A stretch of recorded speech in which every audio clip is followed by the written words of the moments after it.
எலியாவின் தேவனே நீர் இறங்கிடும் நேரமே எலியாவின் தேவனை உயர்த்த போகிறோம். ஆமென். ஹல்லேலூயா, ஹல்லேலூயா. எலியாவின் தேவன் அக்கினியை கொண்டு வரும் தேவன். ஆமென்.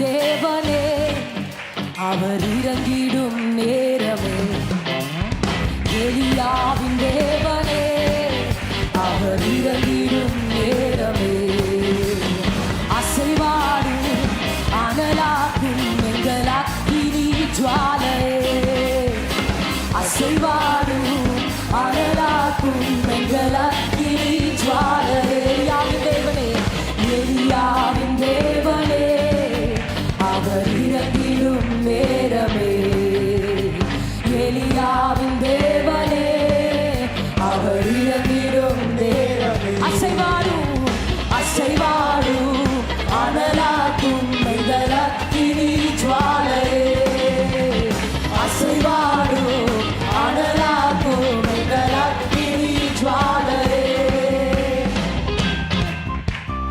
நான் ஒருவன் மாத்திரம் மீந்திருக்க பாகாலின் படைகளை எதிர்த்திடுவேன். எல்லாரும் உற்சாகமாய் விசுவாசத்தோடு சொல்லுவோமா? நான் ஒருவன் மாத்திரம் மீந்திருக்க பாகாலின் படைகளை எதிர்த்திடுவேன். நான் ஒருவன் மாத்திரம் மீந்திருக்க பாகாலின் படைகளை எதிர்த்திடுவேன். நான் ஜெபிக்க ஜெபிக்க அவர் தலை அசைப்பார், ஜெபிக்க ஜெபிக்க அவர் தலை அசைப்பார். நெருப்பாய் இறங்கிடுவார் என் தேவன், நெருப்பாய் இறங்கிடுவார். ஆவியே ஆவியே ஆவியே ஆவியே அசைவாடும் அனலாகும் எங்கள் அக்கினி ஜுவாலையே சொல்லுமா அசைவாடும் அனலாகும் எங்கள் அக்கினி ஜுவாலையே. கைகளை தட்டி எலியாவின் தேவனே நீர் இறங்கிடும் நேரமே எலியாவின் தேவனை உயர்த்துவோமா?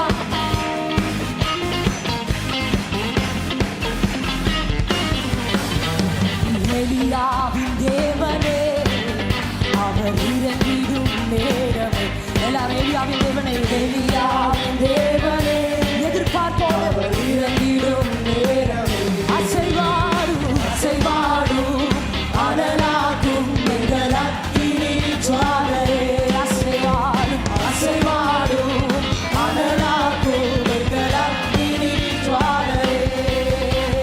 வழிமாறி பின்தட்டில் படுத்தாலும் வார்த்தை தெய்வம் நம்மை பின்தொடர்வார். வழிமாறி பின்தட்டில்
அசைவாடும் அனலாகும் எங்கள் அக்கினி ஜுவாலை. அவரை பார்த்து அசைவாடும் அனலாகும் எங்கள் அக்கினி ஜுவாலை. நான் ஒருவன் மாத்திரம் நீந்திருக்க பாகாலின் படைகளை. This is a personal battle. இது ஒரு தனிப்பட்ட ஒரு அனுபவம். நான் ஒருவன் மாத்திரம் personal battle. ஒரு தனிப்பட்ட ஒரு war. இது ஒரு தனிப்பட்ட ஒரு போராட்டம். இது தனிப்பட்ட போராட்டம். தனிப்பட்ட போராட்டம். உங்கள் வாழ்க்கையில் நீங்கள் போராடுவது ஒரு தனிப்பட்ட போராட்டம். Personal battle. தனிப்பட்ட போராட்டம். தனிப்பட்ட போராட்டம். ஆனால் நீங்கள் ஒருவன் மாத்திரம் பாகாலின் படைகளை எதிர்க்கிறீர்கள். ஓ, ஜெபிக்க ஜெபிக்க நீங்கள் ஜெபிக்கும் போது அவர் தலையை அசைப்பார். நெருப்பாய் என் தெய்வம் நெருப்பாய் நெருப்பாய் இறங்கிடுவார். என் தெய்வம் நெருப்பாய் இறங்கிடுவார். நெருப்பாய் உங்களுடைய தனிப்பட்ட இந்த போராட்டத்தில் தேவன் நெருப்பாய் இறங்கிடுவார். நெருப்பாய் இறங்கிடுவார். என் தெய்வம் நெருப்பாய் இறங்கிடுவார். ஆவியே ஆவியே personal battle. Come on church. இது ஒரு தனிப்பட்ட போராட்டம். தனிப்பட்ட ஒரு அனுபவம். பரிசுத்த ஆவியானவர் தனிப்பட்ட விதத்தில் உங்கள் மேல் இருக்க விரும்புகிறார். He wants to deal with you personally. தனிப்பட்ட விதத்தில். தனிப்பட்ட விதத்தில். அசைவாடும் அசைவாடும் அனலாகும் எங்கள் அக்கினி ஜுவாலை. அசைவாடும் அனலாகும் எங்கள் அக்கினி ஜுவாலை. கைகளை உயர்த்தி அப்படியே அவரை பார்த்து ஓ ஜெபிக்க ஜெபிக்க அவர் தலை அசை. அதை விசுவாசத்தோடு மிக்க அவர் தலை அசைப்பார். நெருப்பாய் என்னோட தனிப்பட்ட போராட்டத்தில் அவர் நெருப்பாய் இறங்கிடுவார். என் தனிப்பட்ட இந்த வாழ்க்கை நெருப்பாய் இறங்கிடுவார். நெருப்பாய் இறங்கிடுவார். என் தெய்வம் நெருப்பாய். ஓ ஆவியே ஆவியே ஆவியே. Let's have a personal experience, church. ஒரு தனிப்பட்ட அனுபவத்துக்குள்ள போவோமா? ஆவியே ஆவியே அசைவாடும் அசைவாடும் அனலாகும் எங்கள் அக்கினி ஜுவாலை. அசைவாடும் அனலாகும் எங்கள் அக்கினி ஜுவாலை. ஆண்டவரே, இங்க இருக்கிற ஒவ்வொரு உள்ளத்தையும் நீங்க நிரப்புங்க. தேற்றரவாளனாய் நீங்க தேற்றுங்க. ஆண்டவரே, இந்த பர்சனல் பேட்டில், இந்த தனிப்பட்ட போராட்டத்தை தனியா அவங்க ஆண்டவரே இந்த பாகாலின் படையை எதிர்த்திட நெருப்பாய் அவர்களுடைய வாழ்க்கை எங்களுடைய வாழ்க்கையில் நீர் இறங்கி வாங்கப்பா. எலியாவின் தேவன் எங்களோடு இருங்க. எலியாவின் தேவன் எங்கள் முன்னாடி செல்லுங்க. The bringer of fire எங்களோட இருங்கப்பா. இயேசுவின் நாமத்தில் ஆமென் ஆமென். யோவான் சுவிசேஷத்தில் அதிகாரம் 26வது வசனத்தில் நம்ம படிக்கும்போது யோவான் அவர்களுக்கு பிரதியுத்தரமாக, நான் ஜலத்தினால ஞானஸ்நானம் கொடுக்கிறேன், நீங்கள் அறியாதிருக்கிற ஒருவர் உங்கள் நடுவில் நிற்கிறார். அவர் எனக்கு பின் வந்தோம் என்னிலும் மேன்மை உள்ளவர். அவருடைய பாதரட்சியின் வாரை அவிழ்ப்பதற்கும் நான் பாத்திரன் அல்ல என்றார். 29வது வசனம் பாருங்க. மறுநாளில் யோவான் இயேசுவை தன்னிடத்தில் வர கண்டு, இதோ உலகத்தின் பாவத்தை சுமந்து தீர்க்கிற தேவ ஆட்டுக்குட்டி, எனக்கு பின் ஒருவர் வருகிறார், அவர் எனக்கு முன்னிருந்தபடியால் என்னிலும் மேன்மை உள்ளவர் என்று நான் சொன்னேனே, அவர் இவர்தான். நானும் இவரை அறியாதிருந்தேன். இவர் இஸ்ரவேலுக்கு வெளிப்படும் பொருட்டாக நான் ஜலத்தினாலே ஞானஸ்நானம் கொடுக்க வந்தேன் என்றான். பின்னும் யோவான் சாட்சியாக சொன்னது, ஆவியானவர் புறாவை போல் வானத்திலிருந்து இறங்கி இவர் மேல் தங்கினதை கண்டேன். நானும் இவரை அறியாதிருந்தேன். ஆனாலும் ஜலத்தினால் ஞானஸ்நானம் கொடுக்கும்படி என்னை அனுப்பினவர் ஆவியானவர் இறங்கி யார் மேல் தங்குவதை நீ காண்பாயோ, அவரே பரிசுத்த ஆவியினால் ஞானஸ்நானம் கொடுக்கிறவர் என்று எனக்கு சொல்லியிருந்தார். அந்தபடியே நான் கண்டு இவரே தேவனுடைய குமாரன் என்று சாட்சி கொடுத்து வருகிறேன் என்றான். எவ்வளோ நல்ல ஒரு வேதாம பகுதி. நான் ஒவ்வொரு வசனத்தையும் பொதுவாக ஆழமாக யோசிக்க வேண்டும் என்று நினைப்பேன். ஒவ்வொருவரும் ஒவ்வொரு விதமாக கர்த்தருடைய வசனங்களை போதிக்கிற கிருபையை பெற்றிருக்கிறார்கள். இந்த வசனத்தை ஆழமாக யோசிக்கும் போது யோவான் என்ன சொல்றாரு? நான் ஜலத்தினால் ஞானஸ்நானம் கொடுக்கிறேன், நீங்கள் அறியாதிருக்கிற ஒருவர் உங்கள் நடுவில் நிற்கிறார். நீங்கள் அறியாதிருக்கிற ஒருவர் உங்கள் நடுவில் நிற்கிறார். இயேசு அங்கே இருக்கிறார்னு அந்த ஜனங்களுக்கு உண்மையாகவே தெரிஞ்சிருந்தா, உண்மையாகவே அங்கே இருக்கிறவர் மேசியாதான்னு அந்த ஜனங்களுக்கு புரிஞ்சிருந்தா, அங்கே இருக்கிறவர் தான் உலக ரட்சகர்னு அவங்களுக்கு தெரிஞ்சிருந்தா, இவர் தான் பரலோகத்திலிருந்து வந்த தேவனுடைய குமாரன்னு அவங்களுக்கு தெரிஞ்சிருந்தா அது எப்படி இருந்திருக்கும்னு யோசித்து பாருங்க. ஆண்டவர் பல நேரங்களிலே அவர் நாம் அறியாத வகையிலே அப்படி அமைதியாக இருக்கிறார். நிறைய நேரங்களில் அவர் நம்மோட இருக்கிறாரா இல்லையான்னு நமக்கு தெரிய மாட்டேங்குது. என்ன சத்தம் வருது தெரியலையா? சரி, நிறைய நேரங்களில் அவர் நம்ம கூட இருக்கிறாரா இல்லையான்னு தெரிய மாட்டேங்குதுங்க. ஆனால் அவர் நம்ம கூட தான் இருக்கிறார். அதை சில நேரங்களில் நம்ம அறிஞ்சுக்கிடுறோம், சில நேரங்களில் நம்ம அறிய மாட்டேங்கிறோம். சில நேரங்களில் நமக்கு அதை குறித்த கேள்விகள் வந்து விடுகிறது, சில நேரங்களில் சந்தேகங்கள் கூட வருகிறது. ஆனால் யோவான் திட்டவட்டமாக சொல்கிறாரு, நீங்கள் அறியாதிருக்கிற ஒருவர் உங்கள் நடுவில் நிற்கிறார். நம்முடைய வாழ்க்கையில் ஆண்டவர் நம்ம கூட நிற்கிறாருன்னு நீங்கள் எப்போவுமே நினச்சிக்கோங்க. ஆண்டவர் என் கூட தான் நிற்கிறார்.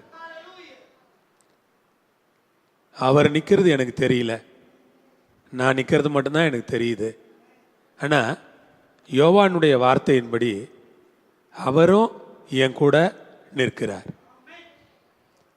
ஏன் நான் சொல்கிறேன்னா, அவர் ஜனங்களோட ஜனங்களாக தானே நின்றுக்கிட்டு இருந்தார். அவர் ஒன்றும் தனியாக ஒரு விஐபி ரோவில் வரல, எனக்கு ஒரு விஐபி ரோ கொடுங்க, அந்த ரோவில் வந்து நான் ஞானஸ்நானம் எடுத்துக்கிறேன் அப்படின்னு அவர் கேட்கல. அவர் யூஸ்வலாக எல்லாரும் எப்படி இருப்பாங்களோ அதே வரிசையில் நின்றுக்கிட்டு இருந்தார். இந்த மத்தியான நேரத்தில் ஆண்டவர் நாம் காணக்கூடாதவராக, அதர்சனமானவராக, வெகு சாதாரணமாகவே நம்ம கூட இருப்பார்.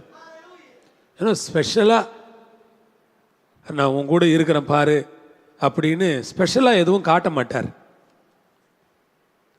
நம்ம கூட நம்ம நடுவில் அவர் நிற்பார். அவரை பற்றி இவர் என்ன சொல்கிறாரு? எனக்கு பின் வந்தும் என்னிலும் மேன்மை உள்ளவர் கூட நிற்கிறார. அவரை பற்றி யோவானுடைய ஸ்டேட்மெண்ட் எப்படி இருக்கு? அவர் என்னை விட மேன்மையானவர். அவர் என்னை விட அப்படின்னா என்னங்க? நமக்கு புரியுது. நான் யோசிச்சு பார்க்குறேன். அவர் என்னை விட மேன்மையானவர் அப்படின்னா அப்போ யோவான் ஸ்நானகன் மேன்மையான ஒரு ஆள், அவர் மேன்மையான ஒரு மனுஷன்.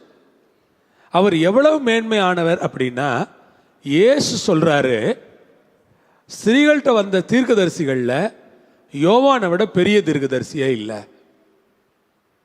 அப்ப என்னிலும் மேன்மை உள்ளவர் அப்படின்னா வந்தவங்கள்லேயே மேன்மையானவர் யாரு? யோவான் தான். நல்லா இதான் நீங்கள் அதை நீங்கள் புரிஞ்சுக்கிட்டு படிக்கணும். அப்போ தான் நல்லா இருக்கும். அது உங்கள் மனசுக்கு சந்தோஷத்தை கொடுக்கும். வந்த தீர்க்கதரிசிகள் நிறைய பேர் வந்தாங்க. வந்தவங்கள்லேயே உலகத்தில் தோன்றின தீர்க்கதரிசிகள்லேயே மேன்மையான தீர்க்கதரிசியா இயேசு யாரை குறிப்பிடுறாருன்னா யோவானை குறிப்பிடுறார். இந்த உலகத்தில் நிறைய தீர்க்கதரிசிங்க வந்தாங்க. ஆனால் யோவானை விட பெரிய தீர்க்கதரிசி யாருமே கிடையாது. அப்போ யோவான் தான் தீர்க்கதரிசிகள் எல்லாம் மேன்மையானவர். அந்த மேன்மையானவர் என்ன சொல்றாரு? எனக்கு பின்னால் ஒருத்தர் வருவார்னு சொன்னேன். எனக்கு பின்னால் வந்தவங்க கூட அவர் என்னை விட மேன்மை உள்ளவராக இருக்கிறாரு. அப்போ அந்த உயரத்தை நீங்கள் பாருங்க. யோவானை விட மேன்மை உள்ளவர்னா யோவானுடைய பிரசங்கத்தை கேட்க ஜனங்க வனாந்தரத்துக்கு போறாங்க. யோவானால் ஞானஸ்நானம் பெற யூதயா ஜனங்க, எருசலேம் ஜனங்க, கலிலேயா மக்கள் எல்லாரும் புறப்பட்டு ஞானஸ்நானம் எடுக்கிறதுக்காக யோவான்கிட்ட வர்றாங்க. யோவானுடைய ஊழியம் நம்ம யாருமே கற்பனை பண்ண முடியாத அளவுக்கு ஒரு ஊழியம். நான் எப்பவுமே யோவானுடைய ஊழியத்தை படிக்கும் போதெல்லாம் அந்த மாதிரி ஊழியத்தை யாருமே கற்பனை பண்ண முடியாது. ஏன் அப்படின்னா அந்த ஊழியத்தில் ஒரு சிங்கிள் மிரக்கல் கூட நடக்கல. ஒரு சிங்கிள் மிரக்கல், ஒரே ஒரு சின்ன அற்புதம் யோவானுடைய ஊழியத்தில் நடந்துச்சான்னு நீங்க படிங்க. ஒரு சின்ன மிரக்கல் கூட இல்லை. ஒரு ஜுரம் நல்லாச்சா? இல்லை. ஒரு வயிற்று வலிக்காக அவர் ஜெபம் பண்ணாரா? அதுவும் இல்லை. யோவானுடைய பைபிளில் இதை எழுதவே இல்லைங்க. யோவானுடைய ஊழியத்தை பற்றி யோவானுடைய ஊழியம் ரொம்ப முற்றிலும் வித்தியாசமாக இருந்தது. முற்றிலும் வித்தியாசமாக இருந்தது. வெறும் தேவனுடைய சத்தம் அந்த மனுஷனுடைய வாயிலிருந்து வந்துச்சு. இந்த சத்தத்தை கேட்கறதுக்கு உலகம் முழுக்க இருந்த ஜனங்க ஓடி வந்தாங்க. அன்னைக்கு இருந்த அந்த சுற்றுவட்டார மக்கள் அப்படி ஒரு சத்தத்தை அவங்க கேட்டதே இல்லை. அந்த சத்தத்தை கேட்கறதுக்காக திரளா வர்றாங்க. அப்படின்னா அது எப்படி இருந்திருக்கும் அந்த சத்தம்னு யோசித்து பாருங்க. அந்த சத்தத்தில் என்ன இருந்திருக்கும்? அந்த சத்தத்தில் எப்படிப்பட்ட ஈர்ப்பு இருந்திருக்கும்? அந்த சத்தத்தில் எவ்வளோ பெரிய கிரேஸ் இருந்திருக்கும்? அந்த சத்தம் எவ்வளோ பெரிய அபிஷேகத்தோடு கூட இருந்திருக்கும்? அந்த சத்தத்தில் எவ்வளவு பரிசுத்த ஆவியானவர் வல்லமையா அசைவாடி இருப்பார் நான் யோசிப்பாரு. என்னால் புரிஞ்சுக்க முடியலங்க. அப்படி ஒரு சத்தம் இல்ல. அவர் தான் சொல்றார், நான் வனாந்திரத்தில் கூப்பிடுகிறவனுடைய சத்தம். எனக்கு என்ன பேர் நீங்க கொடுக்கணும்னு நினைப்பீங்கன்னா என்ன நீங்க ஒரு சத்தம்னு சொல்லலாம். கடவுளுடைய சத்தம் நான். என்ன வாங்க, என்ன மனுஷங்க இந்த மாதிரி எந்த தீர்க்கதரிசியாவது இருந்திருக்காங்களா சொல்லுங்க? பைபிளில் வந்த எல்லா தீர்க்கதரிசிகளும் அற்புதம் அதிசயம் ஏதாவது ஒன்று செய்யாம ஒரு தீர்க்கதரிசியே இருந்தது கிடையாது. ஏசாயா இருக்கிறாரு. ஏசாயா கூட என்ன சொல்றாரு? அங்க போயிட்டு எசேக்கியா வீட்டுக்கு போயிட்டு உன்னை கடவுள் சுகமாக்குவாரு. இதெல்லாம் தீர்க்க தரிசனங்கள். யோவான் ஒண்ணுமே இல்லைங்க, ஒன்றும் இல்லை. அவர் வாய் திறந்து பேசினா ஜனங்க கூட்டம் கூட்டமா ரட்சிக்கப்பட்டு ஞானஸ்நானம் எடுக்கிறதுக்கு போயிடுறாங்க. அப்போ அந்த சத்தம் எப்படி இருந்திருக்கும், அந்த மனுஷனுடைய பேச்சு எப்படி இருந்திருக்கும், அவருடைய பேச்சில் எவ்வளவு கிருபை விளங்கி இருக்கும், எவ்வளவு வல்லமை இருந்திருக்கும், எவ்வளவு அபிஷேகம் இருந்திருக்கும், அந்த பேச்சில் எவ்வளவு கடவுள் ரொம்ப வெளிப்பட்டிருப்பார்னு யோசித்து பார்த்தேன் நான். அதனால தான் யோவானுடைய ஊழியத்தை ரொம்ப பெரிய ஊழியமாக நான் எப்பவும் மதிக்கிறது. ஒரு மிரக்கலுமே இல்லாமல், ஒரு அற்புதமே இல்லாமல், ஒரு மனுஷன் வசனம் மாத்திரம் பேசி ஊழியம் செய்யக்கூடிய ஊழியத்தை ஆண்டவர் என்னன்னு ரெஃபர் பண்ணுறாரு. ஸ்திரீகள்கிட்ட வந்த தீர்க்கதரிசிகளில் இவனை விட பெரியவன் கிடையாது, அவனே சொல்கிறான் என்னிலும் மேன்மை உள்ளவராக அவர் இருக்கிறாரு. இப்போ அவருடைய உயரத்தை நீங்கள் நினச்சி பாருங்க. அவருடைய உயரம் ரொம்ப பெருசு. அவருடைய உயரம், அந்த மேன்மையை நீங்களும் நானும் செலிப்ரேட் பண்ணணும். அந்த மேன்மை நீங்கள் ஆராதிக்கிற, நான் ஆராதிக்கிற ஒருவர் எவ்வளவு மேன்மை உள்ளவர்னு இந்த காலையில் நான் யோசித்து பார்த்தேங்க.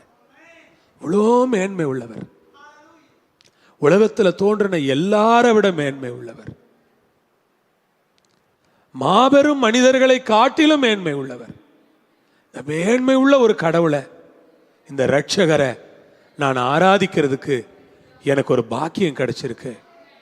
என்னுடைய வாழ்நாள் கொஞ்ச நாள், இந்த கொஞ்ச வாழ்நாளில் இந்த தேவனை சேவிக்கிற ஒரு ஸ்லாக்கியம் எனக்கு கிடைச்சிருக்குதுன்னா, இந்த இவர் எவ்வளவு மேன்மை உள்ளவர்னு முடியல. அதனால தான் நம்ம ஊரில் பாட்டு பாடுறவங்கெல்லாம் சொல்கிறாங்க, வர்ணிக்க வார்த்தை இல்லை. என்ன இல்லை?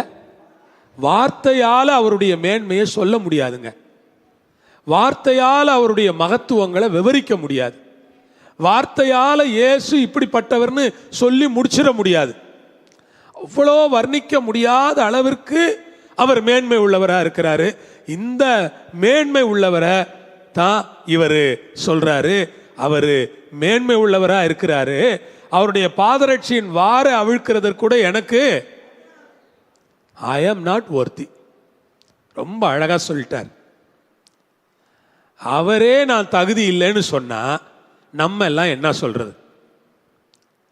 யோவான் ஸ்நானகன் தான் பெரிய தீர்க்கதரிசியா, அவரை விட பெரிய தீர்க்கதரிசியே இல்லையா? அதை இவர் இயேசுநாதரே சொல்றாரு. அந்த பெரிய தீர்க்கதரிசி என்ன சொல்றாரு? அவருடைய செருப்பை கழட்டுறதுக்கு கூட எனக்கு என்ன இல்லை, தகுதி இல்லை. நம்ம வார்த்தையில சொல்லணும்னா அவர் ஷூவை கழட்டி வைக்கிறது கூட எனக்கு என்ன இல்லை. இப்ப இதுக்கு மேல நீங்க வேற என்ன சொல்லுவீங்க? இதுக்கு மேல ஏதாவது நம்ம கீழே இறங்கி சொல்றதுக்கு இருக்குதா?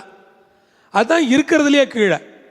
அவரை தொடுறதுக்கு எனக்கு தகுதி இல்லை, அவர் தலையை தொடுறதுக்கு எனக்கு தகுதி இல்லை, அவர் கன்னத்தில் கை வைக்க எனக்கு தகுதி இல்லை, அவர் தோள் மேலே கை வைக்க எனக்கு தகுதி இல்லை. இதெல்லாம் கூட சொல்லலாம். ஒரு ராஜாவை போய் நீங்கள் என்ன பண்ண முடியாது, தோள் மேலே கை வைக்க முடியாது, ஒரு ராஜாவுடைய தலை மேலே கை வைக்க முடியாது. இல்லை, சில அதிகாரம் உங்களுக்கு இருந்துச்சுன்னா ராஜா தலையில் கூட கை வைப்பீங்க, தோள் மேலே கை வைப்பீங்க, எல்லாம் செய்வீங்க. ஆனால் ஒரு மனுஷன் செருப்பையே கழட்டுறதுக்கு எனக்கு தகுதி இல்லை அப்படின்னு சொல்லிட்ட பிறகு அதுக்கு கீழே நான் என்ன சொல்ல போறேன் என்னை பற்றி? இப்போ அதுக்கு கீழே நான் போனோம், அதுக்கு கீழே நான் போகணும். என்ன எப்படி போகிறதுன்னு எனக்கு தெரியல. இப்போ அதுக்கு கீழே என்னை எப்படி தாழ்த்துறது, அதுக்கு கீழே நான் எப்படி தாழ்மையாக இருக்கிறது, அதுக்கு கீழே நான் எப்படி போக முடியும்?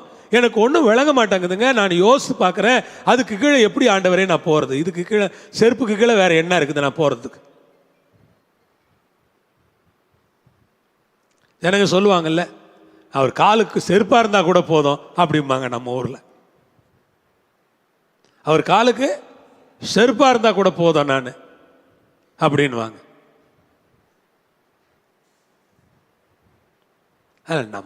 நம்மளை விட மற்றவனுங்க நல்லா பாடுறானுங்க கடவுளை.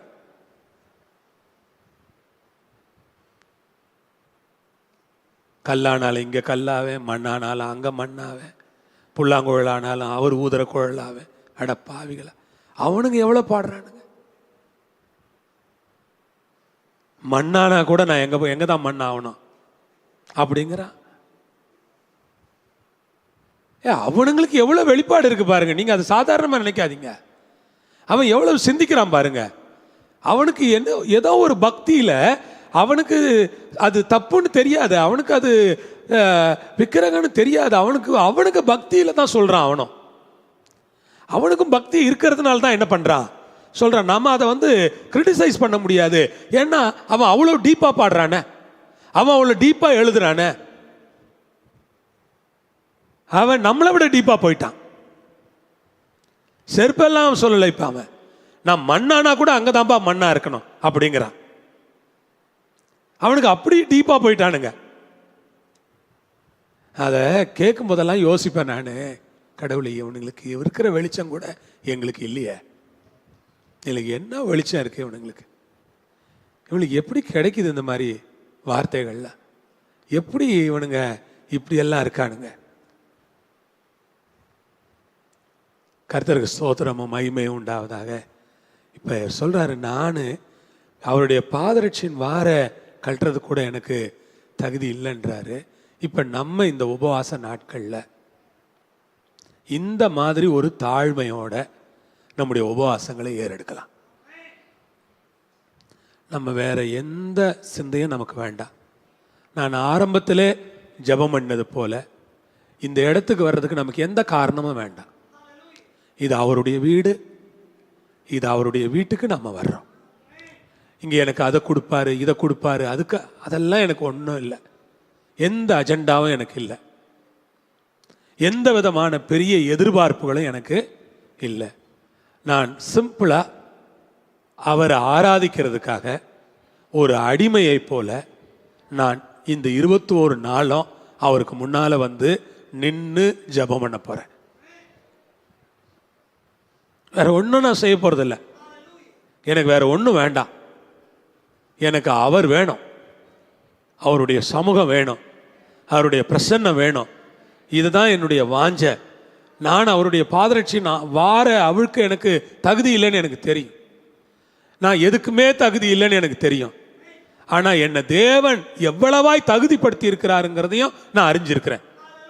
எதுக்குமே தகுதி இல்லாத என்ன, எதுக்குமே தகுதி இல்லாத நம்ம எவ்வளவா அவர் தகுதிப்படுத்தி நம்மை அவர் சமூகத்தில் மகிழ வச்சிருக்கிறார். யோவானு கைகாலெல்லாம் நடுங்கி இருந்திருக்கோன்னு நினைக்கிறேன் நான். யோவானு கைகாலெல்லாம் என்ன பண்ணியிருக்கோம், நடுங்கி இருக்கோம். ஏன் அப்படின்னா யோவானும் இயேசுநாதரும் சொந்தக்காரங்க. இந்த இயேசுநாதர் கூட யோவான் 6 மாதம் பெரியவர் வேற. அப்போ இவர் எப்படியெல்லாம் இந்த பையனோட இந்த 2 பையங்களும் விளையாடி இருப்பாங்கன்னு யோசித்து பாருங்க. இப்போ அவங்க இள வயசுக்கு போங்க, சின்ன வயசில் என்னெல்லாம் பண்ணி இருந்திருப்பாங்க. 2 பேரும் விளையாடி இருப்பாங்க. இவன் அவரை அடிச்சிருப்பான், அவர் இவனை 2 போடு போட்டிருப்பாரு. 2 அம்மாவங்களும் என்ன பண்ணியிருப்பாங்க, சமாதானம் பண்ணியிருப்பாங்க. 2 அப்பா அவங்கள ஐயோ சாரி அப்படின்னு சொல்லியிருப்பாங்க. என்னடா நீ பெரிய ஆளா அப்படின்னு இவர் என்ன பண்ணியிருப்பார், அவனை இந்த யோவான் என்ன பண்ணியிருப்பாரு, என்னடா பெரிய ஆளா, சின்ன பையன் தானடா நீ, அப்படியெல்லாம் பேசியிருப்பார். என்னெல்லாம் நடந்திருக்கோன்னு நான் யோசித்து பார்த்தேன். ஏன்னா சொந்தக்காரங்க. எத்தனை தடவை வீட்டுக்கு போனாங்களோ தெரியாது, எத்தனை பண்டிகைக்கு அவங்க வீட்டுக்கு வந்தாங்களோ, எத்தனை பண்டிகைக்கு இவங்க அவங்க வீட்டுக்கு போனாங்களோ தெரியாது. அப்போ எல்லாம் சமைச்சு சாப்பிட்டு 2ம் அடிப்பிடி சண்டை போட்டு 2ம் ஒன்றா படுத்து தூங்கி 2 பேரும் ஒரே கட்டில் இருந்துப்பாங்க. இந்த மாதிரி சிச்சுவேஷனில் நீங்கள் இருந்துட்டு இப்படி பேசுவீங்களா? இங்கே தான் ரொம்ப முக்கியமான திறவுகோலே இருக்குது. இதை தான் நீங்கள் கவனிக்கணும். நீங்கள் இங்கே உட்காந்துக்கிட்டு நான் அவர் செருப்பை கழட்டுறது கூட தகுதி இல்லை அப்படின்னு சுலபமாக சொல்லிடலாம். ஆனால் அவர் கூடயே படுத்து, அவர் கூடயே உறங்கி, அவர் கூடயே விளையாடி, அவரை இவனை அடித்து, இவரும் அவரை சண்டை போட்டு கட்டி பிடிச்சி உருண்டு எழுந்து எல்லாம் இப்போ சொல்கிறான். அவர் யாருன்னு தெரிஞ்ச உடனே ரொம்ப பயப்படுறான். கைகாலெல்லாம் நடுங்கி இருந்திருக்கான் அவனுக்கு. ஏன்னா இது வரைக்கும் அவனுக்கு தெரியல. மரியாள் எதையும் சொல்லலை, மனசில் தானே வச்சுருந்தாங்க. மரியாள் எதையும் வெளிப்படுத்தவே இல்லை, எல்லாம் மனசில் தான் இருந்துச்சு. இப்போ இவ்வளவு சூழ்நிலைக்கு பிறகு இவர்தான் அந்த மேசியா, இவர்தான் தேவனுடைய குமாரன்னு தெரிஞ்ச உடனே யோவான் ஸ்நானகனுக்கு வேர்த்து வேர்த்து கொட்டி இருக்கும், கைகாலெல்லாம் நடுங்கி இருக்கும். ஐயோ, நம்ம என்ன தெரியாம நம்ம என்னென்னவோ பண்ணிட்டோமே. அவன் எல்லாத்தையும் நினைச்சிருப்பான். இப்ப ஞானஸ்நானம் கொடுப்பான்னு கேட்கிறாரு. அவர் சொல்றான், ஐயோ இது வரைக்கும் நடந்ததே போதும், இதுக்கு மேல நான் ஞானஸ்நானம் வேற உங்களுக்கு கொடுக்கறதெல்லாம் என்னை விட்டுருங்க நீங்க தயவு செஞ்சு அப்படின்ட்டு. அதனால தான் அவன் பயங்கரமா பயப்படுறான்.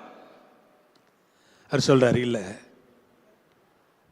நீயும் தேவனால ஏற்படுத்தப்பட்ட ஒரு மனுஷன்தான். எதுக்காக? எனக்கு ஞானஸ்நானம் கொடுக்கறதுக்கு உன்னைதான் கடவுள் ஏற்படுத்தி இருக்கிறார். அந்த பிதாவினுடைய தீர்மானம் அதுதான்ப்பா. நீ என்ன பண்ணு, எனக்கு ஞானஸ்நானம் கூடு. எல்லாம் நீங்க கற்பனையில வீட்டில் போய் நல்லா உட்கார்ந்து கற்பனை பண்ண, உங்களுக்கு தான் நிறைய கற்பனை வருமே. இந்த மாதிரி விஷயங்களை கொஞ்சம் அப்படி கற்பனை பண்ணி பார்த்தீங்கன்னா ரொம்ப நல்லா இருக்குங்க. நான் ரொம்ப பின்னால் போயிட்டு அப்படியே பின்னால் போயிட்டு காலையில் உட்காந்து யோசித்து பார்த்தேன், என்னெல்லாம் நடந்திருக்கோம், வீட்டில் எப்படியெல்லாம் இருந்திருப்பாங்க. இப்போ இவர் தான் தேவகுமாரன்னு தெரிஞ்ச உடனே கைகால் நடுங்குது, என்ன ஆகுது. கர்த்தருக்கு ஸ்தோத்திரம். எப்படி சில இடங்களில் மக்கள் பாருங்க, ஒரு ஒரு ஒரு போதகரையோ அல்லது ஒரு மருத்துவரையோ மக்கள் திடீர்னு சந்திச்சுப்பாங்கன்னா யாருன்னு தெரியாமல் பேசிக்கிட்டே இருப்பாங்க.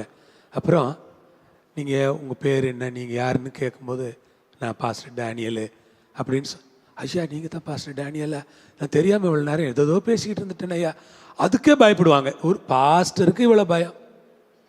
நான் தெரியாமல் ஏதேதோ பேசிக்கிட்டு இருந்தேன் உங்ககிட்ட, நீங்களும் அமைதியாக கேட்டுக்கிட்டு உட்காந்துக்கிட்டு இருந்தீங்களா ஐயா, நீங்கள் தான் பாஸ்டர் டேனியல்னு எனக்கு முதலே தெரியாமல் போயிடுச்சியா, சாரியா, நான் ஏதாவது தப்பாக பேசியிருந்தேன்னா மன்னிச்சுக்கங்கய்யா, நான் ஏதோ கூடுதலாக பேசிக்கிட்டு இருந்துட்டேன் அப்படிம்பாங்க. ஒரு போதகருக்கே இந்த மரியாதைன்னா, இப்போ யோவான் என்னெல்லாம் பண்ணியிருப்பாரு அத்தனை வருஷத்தில், என்னெல்லாம் நடந்திருக்கோம், இப்போ என்ன எப்படி எல்லாம் அவர் யோசிப்பார் பாருங்க. அன்பானவர்களே, ரொம்ப மேன்மை உள்ள ஒருவரை நீங்க ஆராதிக்கிறீங்க. அவர் ஆராதிக்கிறதுக்கு உங்களை அவர் தகுதிப்படுத்தி இருக்கிறாரு. அவர் ரொம்ப மேன்மை உள்ளவர். கர்த்தருக்கு மகிமையும் கனமும் உண்டாவதாக. ரொம்ப மேன்மைக்கு பாத்திரர். அதனால தான் நம்ம அவரை வொர்ஷிப் பண்ணும்போது நம்ம அப்படியே கீழே விழுந்து கூட வொர்ஷிப் பண்ணலாம், மோங்குப்புற விழுந்து கூட வொர்ஷிப் பண்ணலாம், அப்படியே முழங்கால நின்று வொர்ஷிப் பண்ணலாம், அப்படியே கண்ணீரோட வொர்ஷிப் பண்ணலாம். ஏன் பல நேரங்களில் அழுகிறோன்னா அது துக்கமே இல்லை. இப்படிப்பட்ட ஒருவரை ஆராதிக்கிற ஒரு பாக்கியம் எனக்கு கிடைச்சிருக்கு. எனக்கு இதெல்லாம் கிடைக்கும்னு நான் நினைக்கல, ஆனால் நான் இதையெல்லாம் அறிந்து கொள்வேன், இப்படிப்பட்ட ஒரு வாழ்க்கை எனக்கு அமையும்னு நான் நினைக்கல, ஆனால் எனக்கு இப்படிப்பட்ட ஒரு வாழ்க்கை அமைந்திருக்கிறபடியினால். இப்போ இதுக்கு மேலே போகலாம். மறுநாளில் யோவான் இயேசு தன்னிடத்தில் வர கண்டு, இதோ உலகத்தின் பாவத்தை சுமந்து தீர்க்கிற தேவ ஆட்டுக்குட்டி, இதோ உலகத்தின் பாவத்தை சுமந்து தீர்க்கிற தேவ. இப்போ அவருக்கு தெரிஞ்சிருச்சு அந்த ஆட்டுக்குட்டி யாரு, இயேசுவை இவரு எந்த கோணத்தில் தேவ ஆட்டுக்குட்டிங்கிற வார்த்தையை பயன்படுத்தினார் யோசித்து பாருங்களேன். எதுக்காக இவரை தேவ ஆட்டுக்குட்டின்னு சொல்றார்?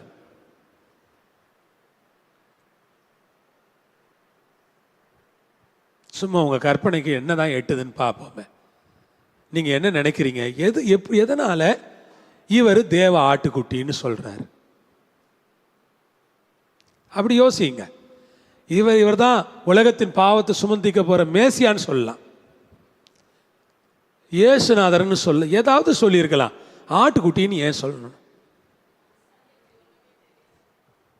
இவர் இந்த தீர்க்கதரிசிக்கு பைபிள் ரொம்ப நல்லா தெரியும். பழைய ஏற்பாட்டில் ஆட்டுக்குட்டிகள் பலியிடப்படுகிறத அவர் அறிஞ்சிருக்கிறார். ஆலயத்தில் ஆடுகள் பலியிடப்படுகிறது பாவ மன்னிப்புக்காக. எல்லாவற்றுக்கும் மேலே நல்லா கவனிங்க, ஆடுகள் மாடுகளும் பலியிடப்படுகிறது. ஆனால் இவர் ஏன் ஸ்பெசிஃபிக்காக ஆட்டுக்குட்டிங்கிறார்? அதுதான் எனக்கு யோசனையாக இருந்துச்சு.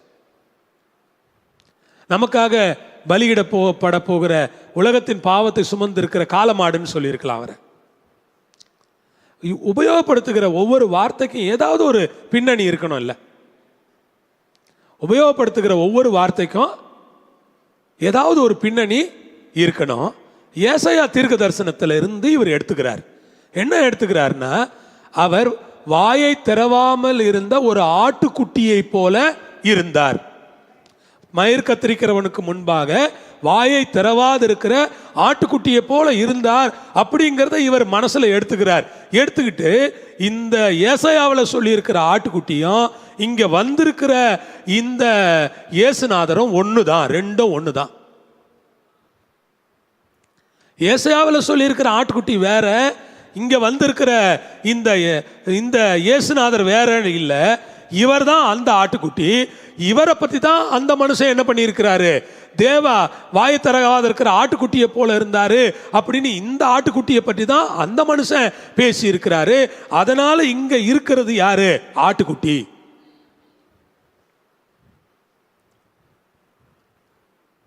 ரொம்ப நல்ல ஒரு வெளிப்பாடு இருக்குங்க யோவான்ட்ட. யோவான் எவ்வளவு பெரிய ஆள்னு இப்ப யோசித்து பாருங்க.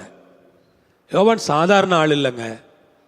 நம்ம எல்லாம் நினைக்கிறோம் நம்ம இதே பைபிளை தான் நம்மளும் படிக்கிறோம். நமக்கு புரியாத நிறைய விஷயங்கள் உள்ள இருந்துகிட்டே தான் இருக்குதுங்க. டெய்லி படிக்கிறோம், நானும் படிக்கிறேன், நீங்களும் படிக்கிறீங்க. ஆனா நம்ம மரமண்டைக்கு கொஞ்சம் கூட விளங்கி வரவே மாட்டேங்குது. விளங்குறது ரொம்ப கம்மியா இருக்கு. விளங்கிக்கிடுறது எவ்வளவு கஷ்டமா இருக்கு தெரியுங்களா? இத்தனை வருஷம் படிச்சிருக்கேன், இன்னைக்கு காலையில் தான் யோசித்தேன் நான், எதுக்கு இவர் ஆட்டுக்குட்டின்னு இவரை சொல்லணும்? அவர் சொன்னாரா நான் தான் ஆட்டுக்குட்டின்னு? அவர் ஒன்றும் சொல்லலையே. இவர் ஏன் அவர் ஆட்டுக்குட்டிங்கிறாரு? இவர் எப்படி இதை கண்டுபிடிக்கிறாரு? எதோட எதை தொடர்பு படுத்துறாரு? எங்கிருந்து இதை இவர் எடுத்துக்கிட்டு வர்றாரு? அப்ப ஏசாயா சொன்ன தீர்க்க தரிசனத்திலிருந்து இவர் எடுத்து இவர் கண்டுபிடிச்சு சொல்றாரு, இதோ உலகத்தின் பாவத்தை சுமந்து தீர்க்கிற தேவ ஆட்டுக்குட்டி. இந்த உலகத்துல நீங்களும் நானும் ஒரு ஆட்டுக்குட்டியை போலவே வாழ்வதற்காக அழைக்கப்பட்டிருக்கிறோம். ஆட்டுக்குட்டியா தானே இருந்தாரு. பிதாவினுடைய வேலை வர்ற வரைக்கும் யாராவது அவரை தொட முடிஞ்சுச்சா? யாராவது தொட முடிஞ்சுச்சா? யாராலையாவது அழிக்க முடிஞ்சுச்சா? எத்தனை தடவை முயற்சி பண்ணாங்க. அந்த பிதாவினுடைய வேலை வந்த போதுதான் அவர் மேல கை போட முடிஞ்சிச்சு, அவரை அரெஸ்ட் பண்ண முடிஞ்சிச்சு, அவரை கொண்டு போய் அவங்க சிலுவையில் ஆணி அடிக்க முடிஞ்சுது. நல்லா கவனிங்க. ஆட்டுக்குட்டியா இருக்கிறதுனால மற்றவங்க எல்லாம் ஈஸியா அழிச்சிருவாங்கன்னு நினைக்காதீங்க. அந்த ஆட்டுக்குட்டிக்கு தேவனா இருக்கிறாரே ஒரு தேவன், அவர் ரொம்ப பெரிய தேவன். அதனால உங்க சாமர்த்தியத்துல வாழணும்னு நினைக்காதீங்க, ஆண்டவருடைய தயவுல வாழணும்னு நினைச்சுக்குங்க. நம்ம சாமர்த்தியத்துல எல்லாம் வாழ்ந்துட முடியாதுங்க. அதனாலதான் இவன் அவனை அடிக்கிறான், நான் பெரிய ஆள், என்னால் அடிக்க முடியும். என்ன நீ அடிச்சா பதிலுக்கு எனக்கு அடிக்க தெரியாதா? எனக்கு இன்னும் ஜாஸ்தி அடிக்க தெரியும், நான் எவ்வளவு பெரிய ஆள், என் சக்தியை காட்டுறேன், என் பலத்தை காட்டுறேன். இவனுக்கு அடிச்சுக்கிட்டே இருக்க வேண்டியதுதான் கடைசி வரைக்கும். ஆனா இவர் ஆட்டுக்குட்டி, ஒருத்தரும் அவர் மேல கை வைக்க முடியல. ஏன் தெரியுமா? ஆட்டுக்குட்டி எப்பவுமே அது பலத்துல வாழ்றதே இல்லை. ஆட்டுக்குட்டி மேய்ப்பனுடைய பலத்துல தான் வாழுது. சரியா இல்லையா? யோசிச்சு பாருங்க. அது தான் பலத்துல வாழுதா? சிங்கம் தான் பலத்துல வாழுது, கரடி தான் பலத்துல வாழுது, யானை தான் பலத்துல வாழுது, புலி தான் பலத்துல வாழுது, ஈவன் மாடு கூட என்ன பண்ணுது? தான் பலத்துல என்ன பண்ணுது? வாழுது. முட்டி தள்ளிரும் யாராவது வந்தா, தான் பலத்துல வாழுது. ஆனா ஆட்டுக்குட்டி மட்டும் மேய்ப்பனுடைய தயவுல, மேய்ப்பனுடைய பலத்துல மட்டும்தான் அது வாழுது. இந்த சபைக்கு நான் சொல்றேன், நீங்க உங்க மேய்ப்பரா, பரம மேய்ப்பரா இருக்கிற ஆண்டவருடைய தயவுல மட்டும்தான் நீங்களும் நானும் வாழ்றமே தவிர வேற எதனாலையும் நாம வாழல. நம்ம பலத்தெல்லாம் ஒண்ணுமே இல்லைங்க. ஒரு ஆட்டுக்குட்டி மாதிரி வாழும்போது எவ்வளவு பேரு நம்மள ஒரு சுண்டு விரல்ல காலி பண்ணிடலான்னு நினைப்பாங்க. ஆனா நம்ம மேய்ப்பன் இருக்கிறாரே, அவர் ரொம்ப வல்லமையான மேய்ப்பன். அவர் பாதுகாக்கிற மேய்ப்பன், சாதாரணமான மேய்ப்பன் இல்லை.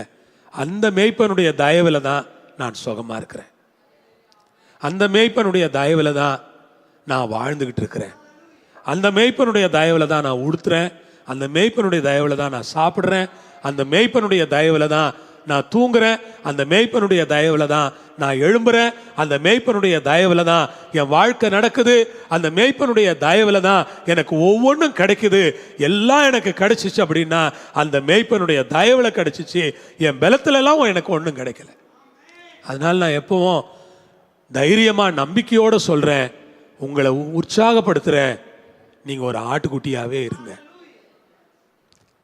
யாரும் மற்றவங்க சொல்லுவாங்க, நீங்கள் இவ்வளோ சாதுவாக இருந்தீங்கன்னா உங்களை எல்லாரும் ஏமாத்திடுவாங்க. அதெல்லாம் கிடையாது. ஆண்டவருடைய தயவு இருந்துச்சுன்னா, அந்த மேய்ப்பன் நம்ம கூட இருந்தாருன்னா இந்த ஆடை யாரும் ஒன்றும் பண்ண முடியாது. ஆமேன்.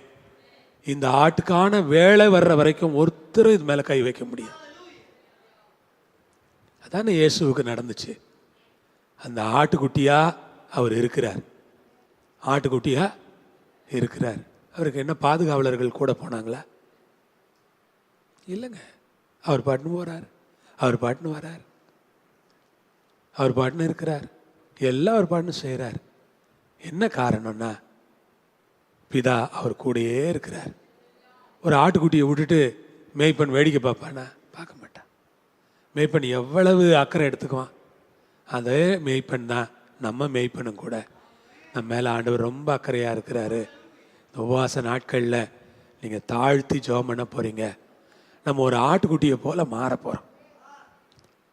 இந்த நாட்களில் நம்ம நிறைய சுபாவங்களில் மாற்றம் வரணுங்க.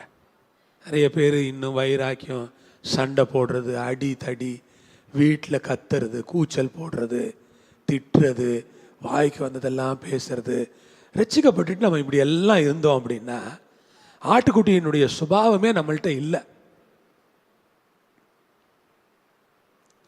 இதுக்கு அடி வாங்க தான் தெரியுமே தவிர யாரையும் என்ன பண்ண தெரியாது, அடிக்கவே தெரியாது. இதுக்கு அடி வாங்கி தான் பழக்கம், யாரையும் அடிச்ச பழக்கமே இல்லை. இது நல்லதாங்க? அடிக்கிறது தானே நல்லது, அடி வாங்குறதா நல்லது. ஆனால் நீங்கள் ஆட்டுக்குட்டியாக மாறினா அடிதான் வாங்குவீங்க, நீங்கள் யாரையும் அடிக்க முடியாது. இந்த சுபாவ மாற்றம் இல்லாத கிறிஸ்தவ வாழ்க்கை இருக்க, அந்த கிறிஸ்தவ வாழ்க்கையினால பிரயோஜனம் பெருசா இல்லை. கிறிஸ்தவ வாழ்க்கையில் ரொம்ப முக்கியமே சுபாவ மாற்றங்கள். சுபாவ மாற்றங்கள்ங்கிறது ரொம்ப ரொம்ப இம்பார்ட்டண்ட். அதுக்காக நீங்கள் நிறைய ஜெபம் பண்ணுங்க. நம்மளுடைய வாழ்க்கையில் ஒவ்வொருத்தருக்கும் ஜென்ம சுபாவங்கள்னு இருக்கு. அந்த ஜென்ம சுபாவங்கள்லேருந்து வெளியே வர்றதுக்காக ஜெபம் பண்ணுங்க. ஜென்ம சுபாவங்கள்லேருந்து கர்த்தர் நம்மளை ரட்சிக்கணும்னு ஜெபம் பண்ணுங்க. கர்த்தர் நம்முடைய சுபாவங்கள் எல்லாம் ஒரு ஆட்டுக்குட்டியின் சுபாவம் போல மாற்றிடும். அல்லேலூயா, அல்லேலூயா. நம்ம வீட்டில் இருக்கிறவங்களே சொல்ல, நீங்கள் ரொம்ப மாறிட்டீங்க. முதல்ல நம்ம வீட்டில் இருக்கிறவங்க தான் கண்டுபிடிப்பாங்க, நீங்கள் என்ன பண்ணிட்டீங்க, ரொம்ப மாறிட்டீங்க. சொல்லணும், கணவர் சொல்லணும், நீ ரொம்ப மாறிட்டியம்மா, எனக்கே ஆச்சரியமாக இருக்கு, நீ இந்த மாதிரிலாம் பேச மாட்டிய, நீ இவ்வளோ அமைதியாக பேசுறிய, இவ்வளோ பொறுமையாக பேசுறிய, இவ்வளோ நிதானமாக பதில் சொல்கிறிய. முதல்ல நம்ம வீட்டில் அந்த தொடக்கம் இருக்கட்டும். மாற்றங்கள் எங்கேருந்து தொடங்கணும்? வீட்டில். நம்மக்கிட்ட வருகிற மாற்றங்கள் நம்ம வீட்டாருக்கு தெரியணும். ஆண்டவருக்கு ஸ்தோத்திரம். வீட்டார் சொல்லணும், நிறைய ஜெபிக்கிறீங்கன்னு இல்லை, நிறைய மாறிட்டீங்கன்னு சொல்லணும். இந்த ஜெபம்லாம் நம்மளை என்ன பண்ணணும்? நம்ம இந்தியாவை மாற்றுறதுக்காக ஜெபம் பண்ணுறோம், அது நல்லது தான். ஆனால் இந்த ஜெபம் நம்மளை மாற்றலைன்னா இந்தியாவை மாற்றுறதுனால என்ன பிரயோஜனம்? என்னை இந்த ஜெபம் மாற்றுமானால் இந்த உபவாசத்திற்கு நான் என்னை அர்ப்பணிப்பேன். இது என்னுடைய மாற்றத்திற்கான நாட்கள். ஒரு பெரிய டிரான்ஸ்ஃபர்மேஷன் இந்த 21 நாளில் நடக்க போகுது. மறுரூபம் உண்டாக போகிறது. ஹல்லேலூயா. பெரிய தீர்க்கதரிசி திடீர்னு இறங்கி வந்து தன்னை செருப்பவுக்க தகுதி இல்லைன்ற அளவுக்கு பேசுகிற அளவுக்கு மாத்திருச்சு அவனை. பெரிய தீர்க்கதரிசிய எவ்வளவு மாத்திருச்சு பாருங்க திடீர்னு. இயேசு ஒரு நாழிகையில் ஒரு மனுஷனுடைய குணாதிசயங்களை எல்லாம் கூட என்ன பண்ணிடுவாரு? மாத்திடுவார். மாற்றுவார். இந்த நாட்களில் மாற்றங்களுக்காக அதிகமாக நாம் விரும்புவோம், ஜெபம் பண்ணுவோம். நிறைய மாற்றங்கள், ரோட்டில் போகும்போது நம்ம பேசுகிறதுல மாற்றங்கள், நம்ம எதிரில் சண்டை பிடிக்கிற ஆள் நம்மள்கிட்ட வரும்போது மாற்றங்கள், பயங்கரமான ஆட்கள் ஓட நம்ம உங்களுக்கு பல சவால்கள் இருக்கும், அங்கெல்லாம் மாற்றங்கள். கர்த்தர் மாற்றங்களை தந்து நம்மை ஆசீர்வதிப்பாராக. நாம் எழுந்து நின்று கர்த்தருக்கு நன்றி சொல்லி ஜெபம் பண்ணி முடிக்கலாமா? அல்லேலூயா. கர்த்தர் ரொம்ப நல்லவராக இருக்கிறார். இந்த நாட்கள் முழுவதும் ஜெப நாட்களாக இருக்கட்டும். Amen. Praise the Lord, praise the Lord, praise the Lord, praise the Lord, praise the Lord, praise the Lord. நல்ல ஆண்டவரே, இந்த அருமையான நேரத்திற்காக, வேலைக்காக ஸ்தோத்திரம். நேரத்தில் நாங்கள் ஜெபிக்கிறோம் ஆண்டவரே. இங்கே சில ஜெப குறிப்புகள் எங்களுக்கு கொடுத்துருக்காங்க, அதுக்காக ஜெபிக்கிறோம். ஜெசிந்தா குடும்பம் ரட்சிக்கப்படணும்னு சொல்லியிருக்காங்க, அப்படியே செய்யுங்க ஆண்டவரே. அஜித்குமார் டிஎன்பிஎஸ்சி எக்ஸாம் வெற்றி அடையணும்னு கேட்டிருக்காங்க, அப்படியே செய்யுங்க ஆண்டவரே. அஜய் பிரியா நல்லா படிக்கணும்னு கேட்டிருக்காங்க, அப்படி செய்யுங்க. டேவிட் செய்கிற தொழிலில் நல்லா நடக்கணும்னு கேட்டிருக்காங்க, அப்படி செய்யுங்க. இயேசுவின் நாமத்தில் உங்கள் கரங்களை ஒப்பு கொடுத்து நாங்கள் ஜெபிக்கிறோம் ஆண்டவரே. இந்த மத்தியான வேளையில் உலகத்தின் பாவத்தை சுமந்து தீர்க்கிற தேவ ஆட்டுக்குட்டியாக உம்மை நாங்கள் பார்க்கிறோம். ஒரு ஆட்டுக்குட்டியாக நீங்கள் இருந்தீங்கன்னா நாங்கள் ஒரு ஆட்டுக்குட்டியாக தான் இருக்கணும். உங்களை மாதிரி மாறணுமே, ஆட்டுக்குட்டியாக தான் மாறி ஆகணும். வேறு எப்படி ஆண்டவரே நாங்கள் மாற முடியும்? தயவு செஞ்சு உங்கள் கரங்களில் எங்களை ஒப்பு கொடுத்து ஜெபிக்கிறோம். எங்கள் எல்லாரையும், எங்கள் சபை முழுவதையும், எங்கள் விசுவாசிகள் எல்லாரையும் ஒரு ஆட்டுக்குட்டியை போல ஆண்டவர் மாற்றணும்னு நாங்கள் ஜெபம் பண்ணுறோம். கரங்களில் ஒப்பு கொடுக்குறோம். ஆசீர்வதியுங்க, பொறுப்படுத்திக் கொள்ளுங்க, பலப்படுத்துங்க, வழி நடத்துங்க, பெரிய காரியங்கள் செய்யுங்க ஆண்டவரே. இந்த 21 நாளும் நீங்கள் ஸ்பெசிஃபிக்காக எங்களோட கூட இருந்து நடத்தி கொடுங்க. இந்த உபவாசத்தில் எல்லா அதிசயங்கள் நடக்க போகிறது, அற்புதங்கள்லாம் நிறைய நடக்க போகுது, விடுதலை நிறைய கிடைக்க போகுது, மகா பெரிய வல்லமை உண்டாக போகிறது, மாபெரும் எழுப்புதல் உண்டாக போகிறது, ஒரு பெரிய பரிசுத்தாவியனுடைய கிரியை நடக்க போகுது, என்னென்னமோ நடக்க போகுது. எங்களுக்கு அது மட்டும் தெரியும். அது எல்லாவற்றுக்காகவும் நாங்கள் நன்றி செலுத்தி உம்முடைய கரங்களில் ஒப்பு கொடுத்து எங்களை தாழ்த்தி அர்ப்பணித்து ஜெபிக்கிறோம். எங்கள் ஜெபத்தை கேளும் எங்கள் ஜீவனுள்ள பரமபிதாவே. ஆமென்.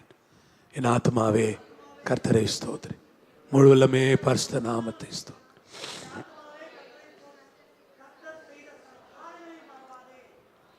கர்த்தராகிய இயேசுவின் கிருபை, பிதாவாகிய தேவனுடைய அன்பு, பரிசுத்த ஆவியானுடைய ஐக்கியம் அனைவரோடும் எல்லா பரிசுத்தவான்களோடு இருப்பதாக.